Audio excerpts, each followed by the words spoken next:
नमस्कार. रोजच्या रुटीनमधून आज थोडं वेगळं होतं.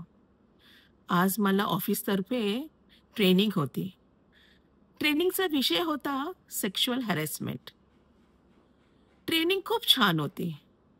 आमचे प्रशिक्षक यांनी सेक्शुअल हॅरेसमेंट इन ऑफिस याबाबत अगदी सोपे या भाषेत आणि सोपे उदाहरण देऊन आमचे योग्य मार्गदर्शन केले. खरंच मला सेक्शुअल हॅरेसमेंट ही परिभाषा आत्ता स्पष्ट झाली. यावरून मला 4 ओळ्या सुचत आहेत.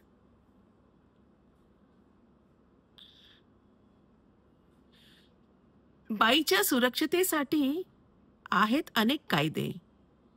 बाईच्या सुरक्षतेसाठी आहेत अनेक कायदे, परंतु बाईलाच कळत नाही त्यातले फायदे.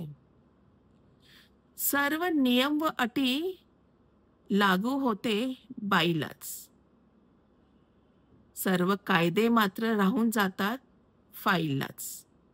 सो बायकांनो, चला उठा, सुदृढ व्हा, कायद्याची माहिती घ्या आणि त्याचा योग्य वापर करा.